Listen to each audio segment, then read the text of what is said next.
Diabetes లేదా మధుమేహ వ్యాధి ఈ జబ్బు వచ్చిందంటే చాలా భయపడతారండి. ఎందుకంటే కాళ్ళకు గాయాలు పడితే మానవేమో, ఒకవేళ మానకపోతే కాళ్ళు తీసేస్తారేమో లేదా వేళ్ళు తీసేస్తారేమోనని చాలామంది భయపడుతూ ఉంటారు.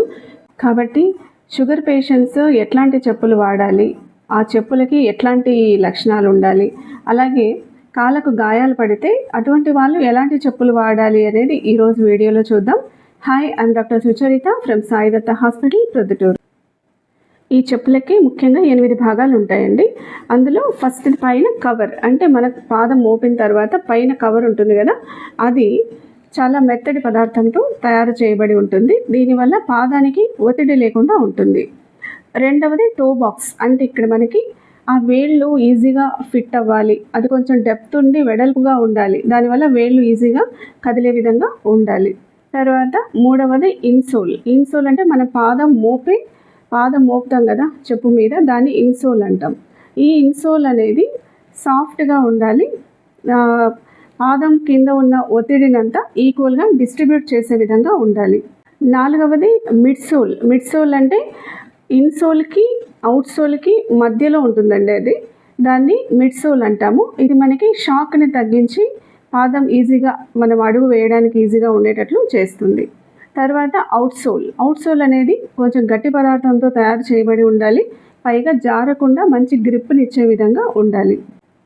ఆరవది హీల్ కౌంటర్ అంటే మనం పాదం మోపిన తర్వాత చెప్పు వెనక మనకి ఒక బెల్ట్ లాగా వస్తుంది కదా, దాన్ని హీల్ కౌంటర్ అంటాం. అంటే మన పాదానికి మంచి గ్రిప్ని ఇచ్చే విధంగా ఉంటుంది, అంటే పాదం జారిపోకుండా మనం అడుగు ఈజీగా పెట్టేదానికి వీలుగా ఉంటుందన్నమాట.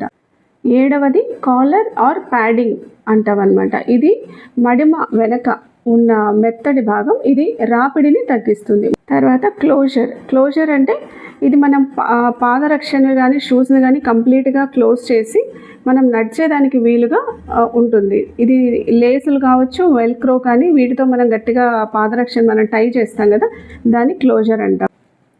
సో ఓవరాల్గా డయాబెటిక్ ఫుట్వేర్ అనేది ఎలా ఉండాలి అని అంటే, ఇన్సోల్ మెత్తగా ఉండాలి, అవుట్సోల్ గట్టిగా ఉండాలి, టో బాక్స్ అనేది కొంచెం వెడల్పుగా, వేళ్ళు అనేవి ఈజీగా మూవ్ అయ్యేటట్లు ఉండాలి, మరీ టైట్గా కానీ మరీ లూజ్గా కానీ లేకుండా కరెక్ట్ ఫిట్ ఉన్నటువంటి ఫుట్వేర్ మనం సెలెక్ట్ చేసుకోవాలి. ఈ చెప్పులు తయారు చేసేదానికి మనం ఎంసీపీ కానీ ఎంసీఆర్ కానీ అనే మెటీరియల్ ఉపయోగిస్తామండి. ఎంసీపీ అంటే మైక్రో సెల్యులార్ పాలిమర్, ఎంసీఆర్ అంటే మైక్రో సెల్యులార్ రబ్బర్. ఈ మెటీరియల్తో తయారు చేసినట్లయితే అందులో కొన్ని ఎయిర్ ఫిల్డ్ పాకెట్స్ ఉంటాయండి, దానివల్ల కుషనింగ్ ఎఫెక్ట్ అనేది బాగుంటుంది. దానికోసం ఈ మెటీరియల్ యూజ్ చేస్తారు. లేదు మనకు పాదంలో బాగా నొప్పి ఉంది అంటే మనం సిలికాన్ ఇన్సోల్స్ కూడా మనం ఉపయోగించవచ్చండి. మనం ఏ ఫుట్వేర్ వాడితే అందులో మనకి ఈ సిలికాన్ ఇన్సోల్ అనేది కరెక్ట్గా ఇన్సర్ట్ చేసుకొని షూలో కానీ చెప్పులో కానీ మనం యూజ్ చేసుకోవచ్చు. చెప్పుకు ఎంత గట్టితనం ఉంది అని మనం తెలుసుకోవడానికి డ్యూరోమీటర్ని ఉపయోగిస్తారండి.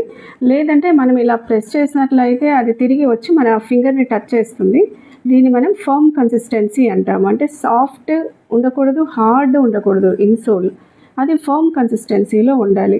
అలాగే పాదంలో ఉన్న ప్రెషర్ని కొలవడానికి మనం పీడో బారోగ్రాఫ్ అనేదాన్ని యూజ్ చేస్తాము. దీన్ని బట్టి మన పాదంలో ఎంత ప్రెషర్ ఉంది, ఎంత ప్రెషర్కి తగినట్టుగా మనం ఆ ఫుట్వేర్ తయారు చేయాలి అనేది తెలుస్తుంది. పాదాన్ని మనం 3 భాగాలుగా విభజించినట్లయితే మొదట 1/3 పాదాన్ని మనం 4 ఫుట్ అంటాము, అంటే మొదటగా ఉన్న పాదం. తర్వాత మధ్యలో ఉన్న 1/3 పోర్షన్ని మనం ఈ 1/3 పోర్షన్ని మిడ్ ఫుట్ అంటామండి, అంటే మధ్య పాదం. తర్వాత లాస్ట్ చివరిగా ఉన్న 1/3 ఉన్న పాదాన్ని మనం హైండ్ ఫుట్ అంటారు, అంటే చివరి పాదం. కాబట్టి గాయాలు మనకి అరికాల్లో 4 ఫుట్లో అయినా రావచ్చు, మిడ్ ఫుట్లో అయినా రావచ్చు, హైండ్ ఫుట్ చివరి పాదంలో అయినా రావచ్చు, లేదంటే పాదం మధ్యలోని ఇటువైపైనా రావచ్చండి.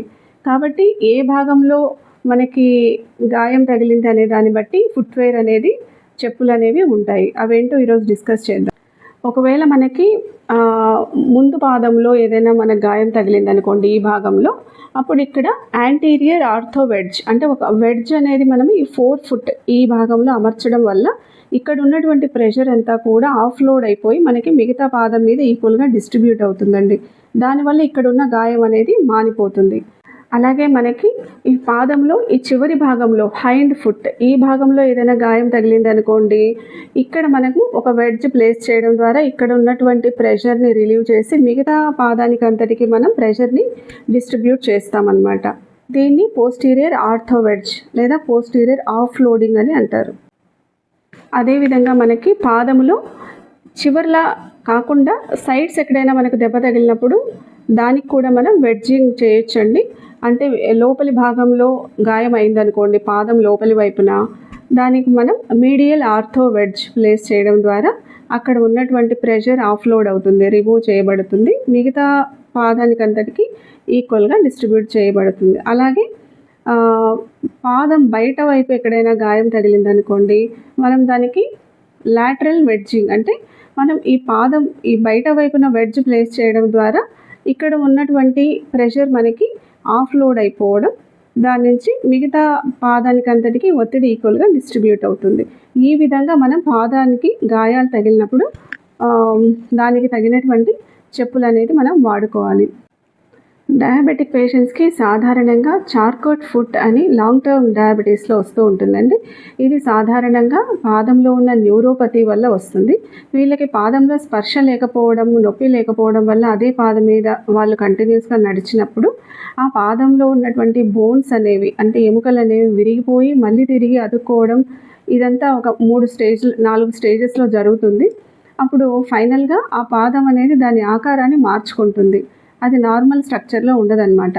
అటువంటి పాదాలకి కస్టమైజ్డ్ ఫుట్వేర్ కానీ లేకపోతే క్రో బూట్స్ అంటాం, అంటే చార్కోట్ రెసిస్టెంట్ ఆర్థోటిక్ ఫుట్వేర్, ఇలాంటివి మనం ఉపయోగించాల్సి వస్తుంది. వీటిని రాకర్ బాటమ్ ఫుట్వేర్ అని పిలుస్తారు. ఇక్కడ ఇన్సోల్ వంపు తిరిగి ఉండటం వల్ల పాదం మీద ఒత్తిడి తగ్గించి నడిచేటప్పుడు చాలా సౌకర్యవంతంగా ఉంటుంది.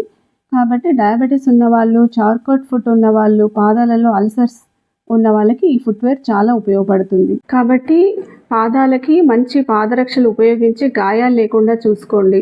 ఒకవేళ పాదాలకి ఏమైనా గాయం తగిలినట్లయితే వెంటనే డాక్టర్ గారిని సంప్రదించి దానికి తగినటువంటి ట్రీట్మెంట్ తీసుకోవడంతో పాటు ఎక్కువ రోజులు గాయం ఉన్నట్లయితే తప్పకుండా దానికి తగినటువంటి చెప్పులని మీరు ఉపయోగించాలి. ఈ ఇన్ఫర్మేషన్ మీకు నచ్చితే మీ ఫ్రెండ్స్కి, మీ వెల్ విషర్స్కి అందరికీ షేర్ చేయండి. Thank you.